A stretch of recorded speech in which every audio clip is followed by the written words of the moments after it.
السلام علیکم ناظرین، میں ہوں شہزاد علی اور آپ کی خدمت میں حاضر ہوں انفو ٹی وی پاکستان کی ایک نئی ویڈیو کے ساتھ۔ اور یہ ویڈیو پاکستان میں کرونا وائرس کی خطرناک ہوتی صورتحال اور لاک ڈاؤن کے حوالے سے ہے، اور ممکن ہے کہ آنے والے دنوں میں اس حوالے سے حکومت کو کوئی اہم فیصلہ بھی کرنا پڑے۔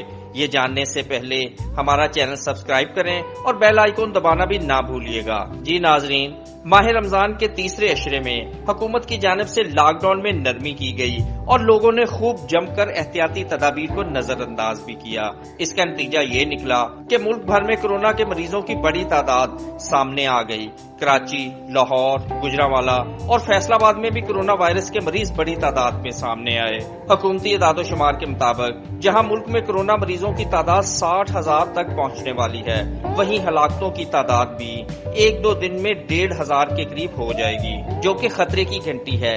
ایک طرف پبلک ٹرانسپورٹ کو بھی حکومتی SOPs کے مطابق کھول دیا گیا اور لوگوں نے بڑی تعداد میں عید اپنے آبائی علاقوں میں منائی، تو دوسری جانب یہ بھی واضح طور پر دیکھا گیا کہ ٹرانسپورٹرز اور مسافروں کی جانب سے احتیاطی تدابیر کو مکمل نظر انداز کیا گیا۔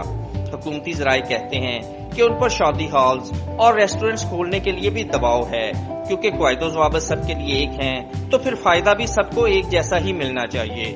پرائیویٹ سکولز ایسوسی ایشن بھی دباؤ بڑھا رہی ہے کہ انہیں سکول کھولنے کی اجازت دی جائے، کیونکہ کورونا وائرس کا وار پہلے سے زیادہ تیز اور خطرناک ہو رہا ہے۔ ایک دن میں 50 سے زائد مریض اپنی زندگی کی بازی ہار رہے ہیں۔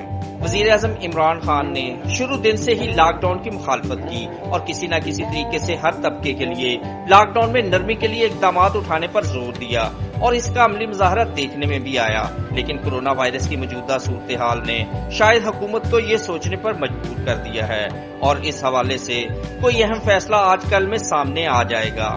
باوجود ذرائع کہتے ہیں کہ ہفتے میں 4 دن کام اور 3 دن آرام کا جو فارمولہ عید سے پہلے اختیار کیا گیا تھا، اسے شاید اب تبدیل کرنا پڑے، کیونکہ محکمہ صحت کے اعداد و شمار چونکا دینے والے ہیں۔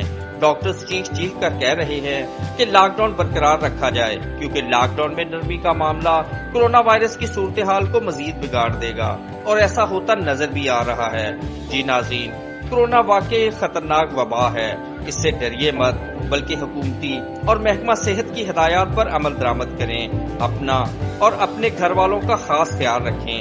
جو احتیاطی تدابیر ہم نے شروع میں اپنائی تھیں اور اب انہیں یکسر بھلا دیا ہے، اس پر دوبارہ عمل درآمد شروع کریں، اور علامات ظاہر ہونے پر فوری ہسپتال کا رخ کریں۔ اللہ ہم سب کی حفاظت کرے۔